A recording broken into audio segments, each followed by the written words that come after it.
Hello दोस्तों, मैं अंकित सिंह आप सभी लोगों का विजडम हब स्टडी पर स्वागत करता हूं।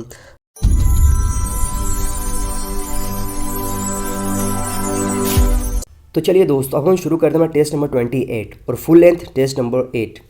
इससे पहले कि जो भी टेस्ट आ चुके हैं, मुझे उम्मीद है कि आप लोग उसे सुन रहे होंगे, बार बार देख रहे होंगे और वो सारे के सारे फैक्ट आप याद करने की कोशिश कर रहे होंगे। इसी आशाओं के साथ ये जो टेस्ट है 8, इसे मैं स्टार्ट करता हूँ। तो इसका जो पहला प्रश्न है, निम्न में से कौन सा प्राचीन भारत में व्यापारियों का निगम था? तो ये जो था यहाँ पर, इसका नाम है यहाँ पर मणिग्राम। निम्न वस्तुओं का भारत में उपयोग होने का सही अनुक्रम क्या है? तो इसका ऑप्शन बी सही है। तो देखिए, सबसे पहले मगर संस्कृति है, फिर इसके बाद लोहे का हल है, फिर इसके बाद आहत मुद्रा चांदी के सिक्के हैं, फिर सोने के सिक्के हैं। ये इसका सही क्रम है इसके उपयोग का। निम्न में से कौन एक कनिष्क के दरबार से संबंधित नहीं थे? तो नागार्जुन है जो कि कनिष्क के दरबार से संबंधित नहीं थे। बाकी अश्वघोष, चरक और पतंजलि, यह तीनों संबंधित थे कनिष्क के दरबार से। निम्न में से कौन सा शासक वर्ण व्यवस्था का रक्षक कहा जाता है? तो ये जो यहाँ पर शासक है उसका नाम है यहाँ पर गौतमी पुत्र सातकर्णी। भारत में 1918 में प्रथम मजदूर संघ की स्थापना की गई थी। किसके द्वारा? तो ये थे बीपी वाडिया के द्वारा। 1929 में नागपुर में संपन्न all India trade union Congress की अध्यक्षता किसने की थी? तो इसकी अध्यक्षता की थी जवाहरलाल नेहरू ने। किसकी समाधि के कारण नांदेड़ गुरुद्वारा को सिखों का पवित्र स्थान माना जाता है? तो गुरु गोविंद सिंह की समाधि के कारण इसको यहाँ पर पवित्र स्थान माना जाता है सिखों के द्वारा। जब्ती प्रणाली किसकी उपज थी? तो जब्ती प्रणाली जो थी यहाँ पर अकबर की उपज थी। किस गवर्नर जनरल के काल में दास प्रथा का प्रतिबंध करके उन्मूलन किया गया था?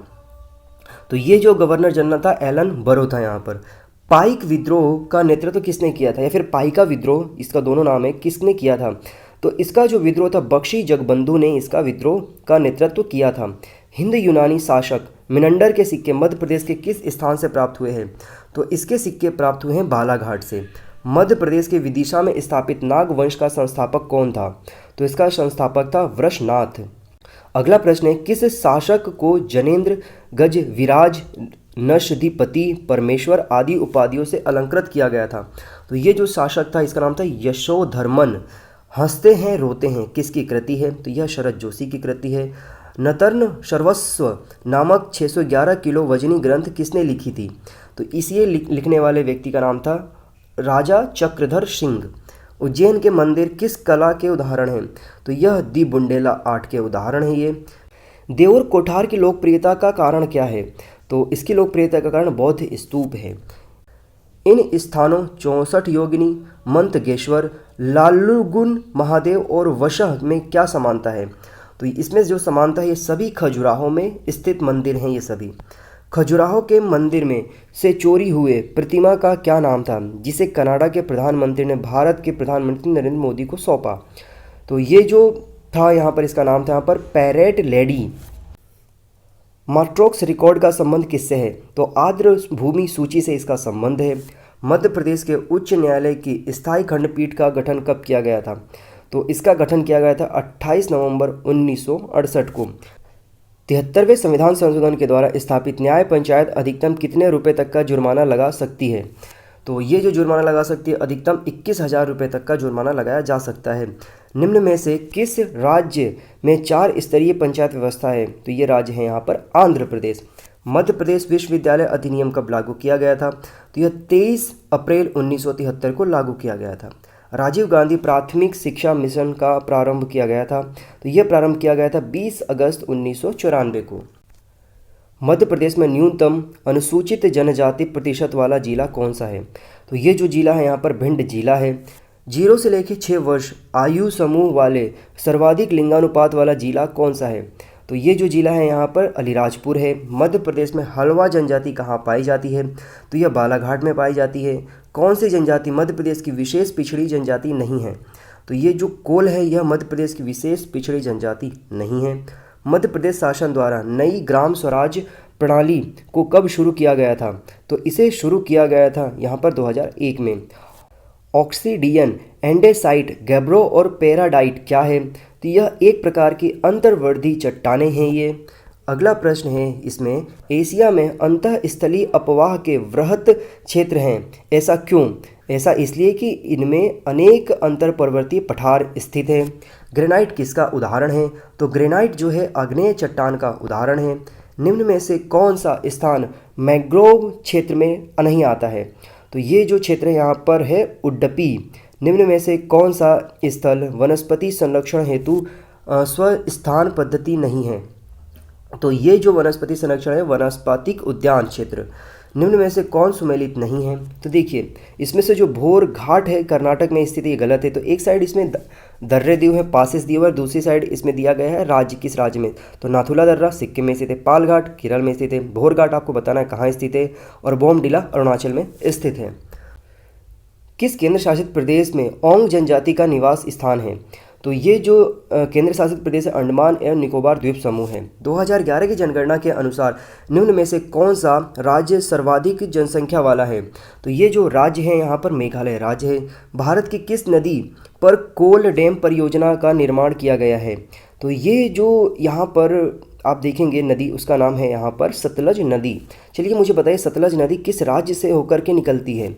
निम्न में से कौन सी नहर प्रणाली विहार की सिंचित करती है? तो ये जो आपकी नहर की बात करेंगे तो इसका नाम है यहाँ पर त्रिवेणी नहर। मध्य प्रदेश के 3 प्रमुख जिले कौन से हैं जो कर्क रेखा के सबसे समीप स्थित है? तो ये जो जिले हैं उज्जैन, रतलाम और राजगढ़।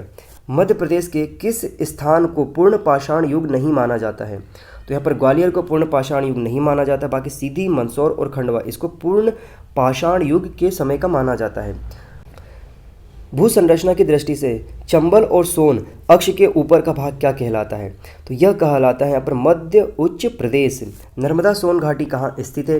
तो नर्मदा सोन घाटी जो है मालवा और सतपुड़ा के मध्य स्थित है। विंध्य कगार का दक्षिणी भाग क्या कहलाता है? तो इसे भांडेर का पठार कहा जाता है। निम्न जिलों में से किसका पुराना नाम ईसागढ़ है? तो ये जो जिला है यहाँ पर गुना जिला का पुराना नाम जो है ईसागढ़ है। निम्न में से किस राष्ट्रीय उद्यान का क्षेत्र सर्वाधिक है? तो सतपुड़ा राष्ट्रीय उद्यान का क्षेत्र सर्वाधिक है और यह होशंगाबाद जिले में स्थित है।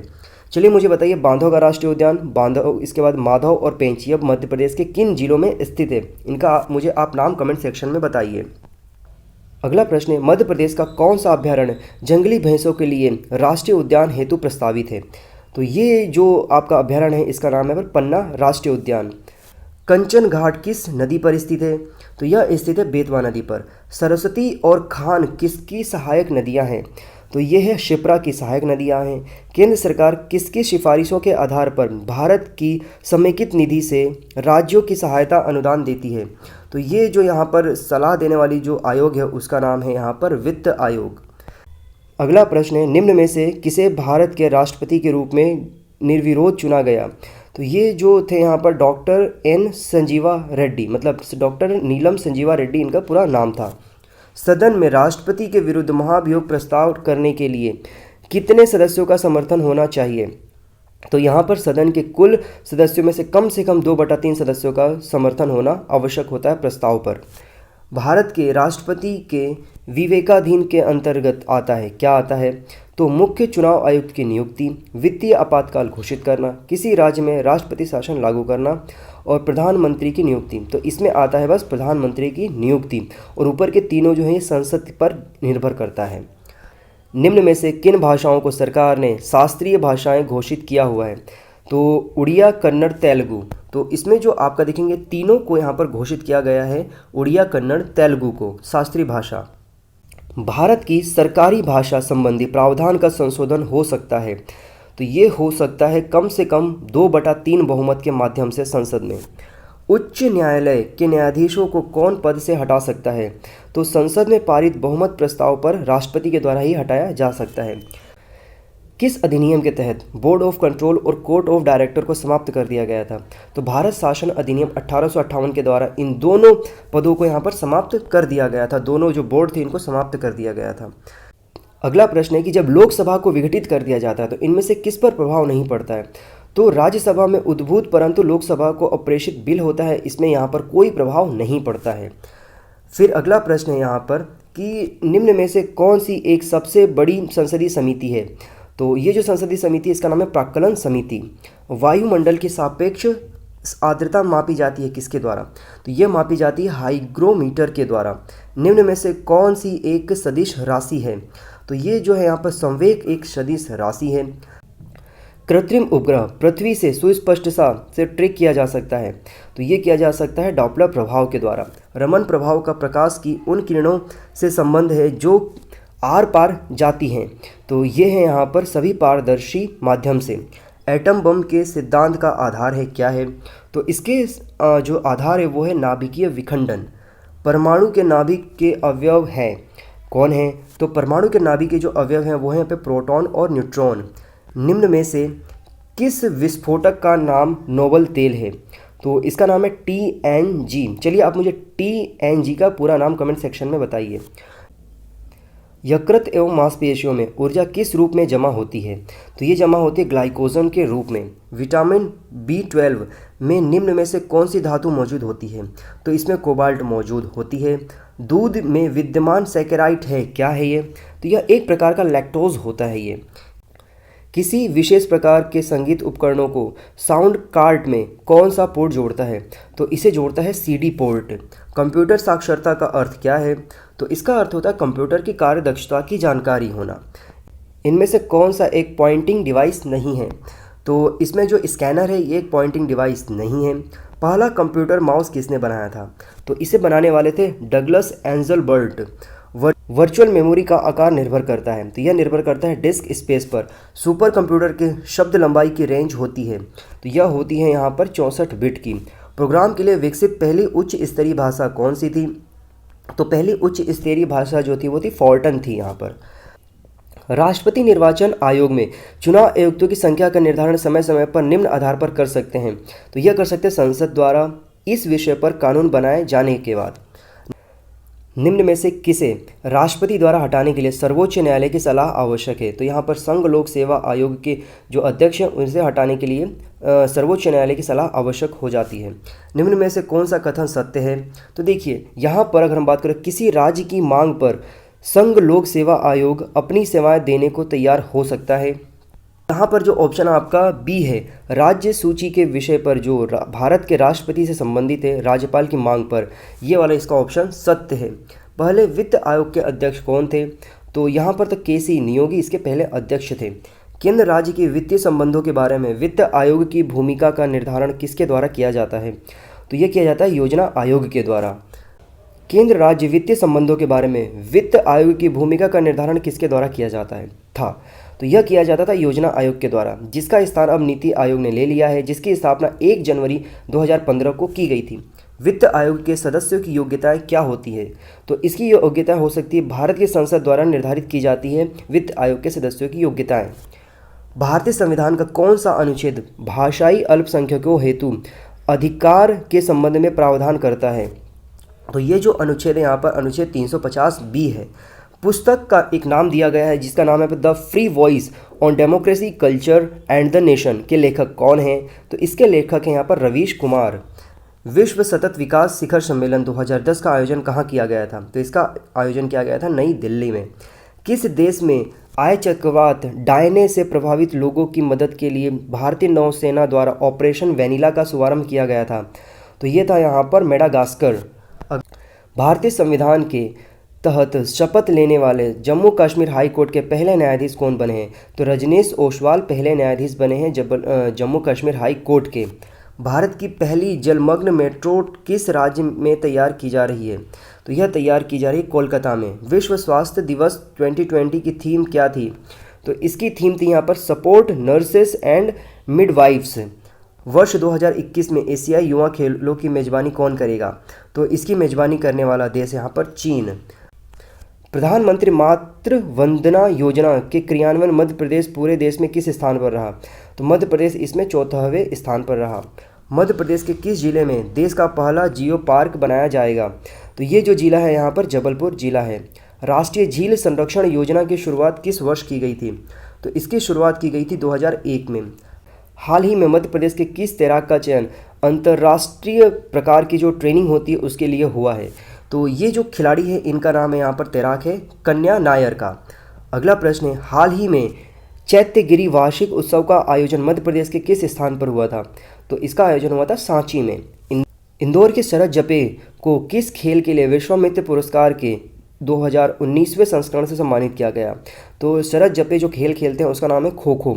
वाइल्ड लाइफ इंस्टीट्यूट की रिपोर्ट के अनुसार भारत के किस राज्य में तेंदुओं की संख्या सर्वाधिक है?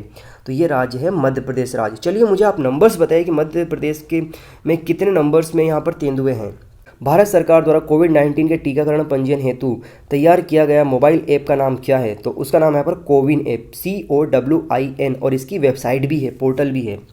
अंतिम प्रश्न है इस टेस्ट का, भारत सरकार ने किस देश में शहतूत बांध के निर्माण के लिए अनुबंध पर हस्ताक्षर किए हैं? तो ये जो देश है इसका नाम है अफगानिस्तान देश। तो दोस्तों यहाँ पर हमारा टेस्ट नंबर 28 कंप्लीट हो गया। आई होप, मुझे उम्मीद है कि आप लोगों को सारे के सारे फैक्ट बहुत उपयोगी साबित हो रहे होंगे। इस प्रकार से अब अगर हम बात करें तो यहाँ पर हम 2800 प्रश्नों का संकलन कर चुके हैं एक ही स्थान पर।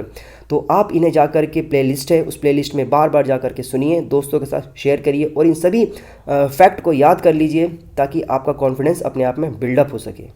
दोस्तों इस वीडियो को यदि आप फेसबुक पर देख रहे हैं, यूट्यूब पर देख रहे हैं, इंस्टाग्राम पर देख रहे हैं, जहाँ भी देख रहे हैं, आप इस वीडियो के लिंक को अपने दोस्तों के साथ वाइडली शेयर करिए। चलिए फिर से मुलाकात होगी। Have a good day. जय हिंद, जय भारत।